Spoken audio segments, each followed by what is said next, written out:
Hey, hello. Good day to you. My name is Joseph Philip, and in today's live video, I'll be talking to you about how to charge um, for your fees as a consultant or as a sales professional. Minute.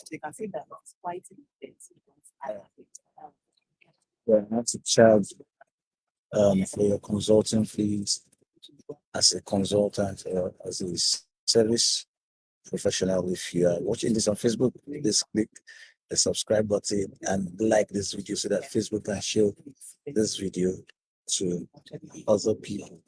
Then, if you're watching this on Facebook, please share and leave your comment below. All right.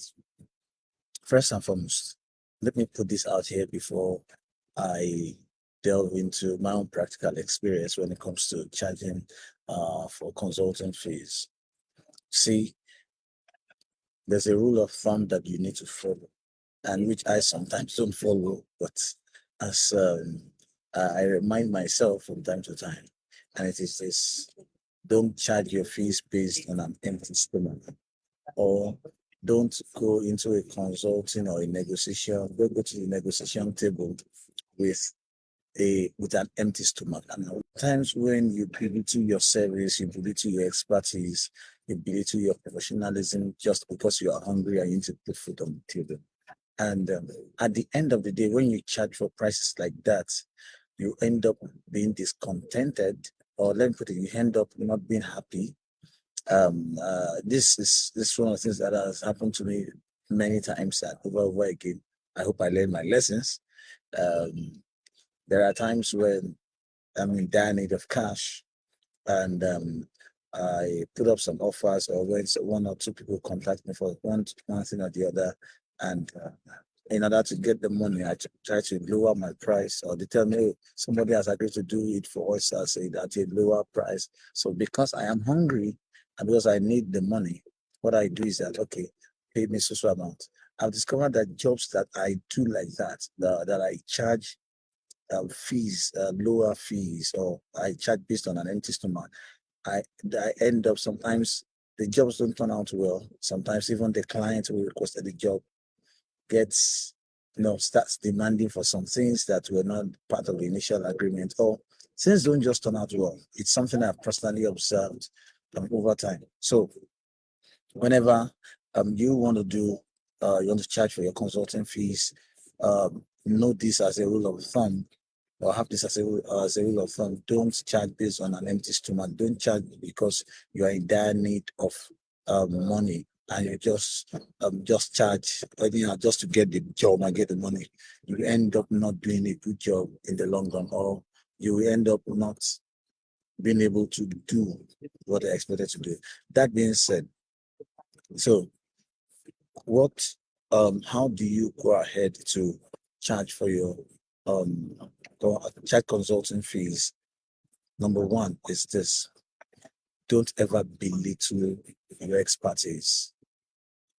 If you are good at what you do, and when I mean being good at what you do is a relative term, everybody, or let me put, the consultants grow based on experience, they grow based on expertise, as they go and they grow and they become more knowledgeable. And there are times where you get jobs and I need to bring one or two more experts or consultants into your space. But at the same time, don't ever belittle your expertise. Don't belittle what you can do. Don't belittle your capacity, because once you belittle your capacity, you will not be you will look down on what you have or what you do, and at the end of the day, you might not be able to. You might reduce or you might charge what you are not supposed to charge for your fees. Then number two, take a look at the economic realities. Here in Nigeria, as at this time, we are experiencing a whole lot of inflation, and I think that also uh, is happening in the world all over.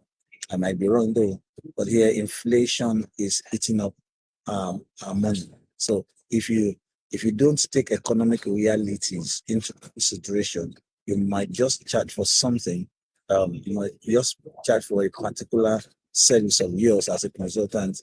And at the end of the day, you go to the market to buy one or two things and you discover in no time the entire money is finished. So you need to take a look at the economic realities. I was with a client this morning and he wanted me to do something for him, and we got talking. And I told him, sir, this is how much I charge. Now, I'm a dad. I have a wife at home. I have a kid. So I have to take that into consideration. If it were when I was a bachelor, when I was just living all by myself, I would have been considerate. But now that I'm a married man, I'm a new dad, I have to take all those considerations into play.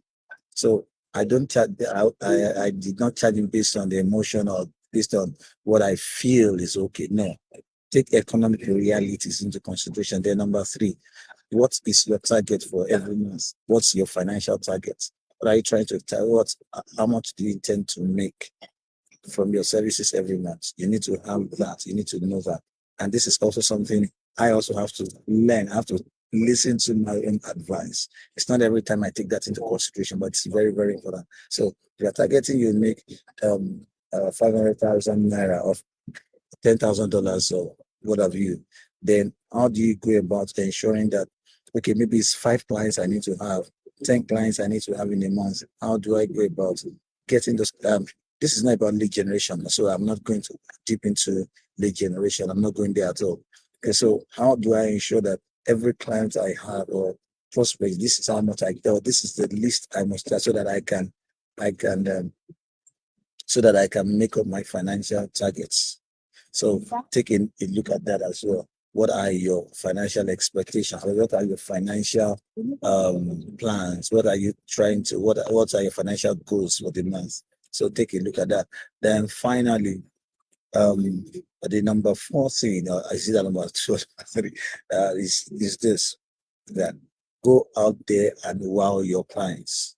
That's how to, when I say how to charge, when by the time you've gotten a client, wow your clients, because when you have done a good job, it gives you confidence to charge higher fees on subsequent jobs. So one of the ways through which you can charge your clients is having the confidence of doing a previous job well.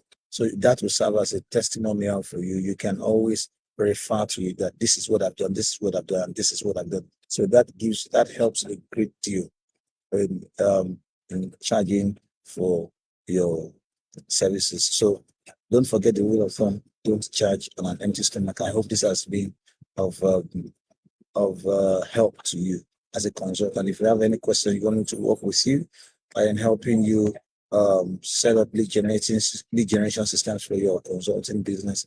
Please feel free to send me an email, joseph@iamjosephleague.com, or you can do that in the consulting in the comment section. Thanks, and I look forward to working with you. Bye.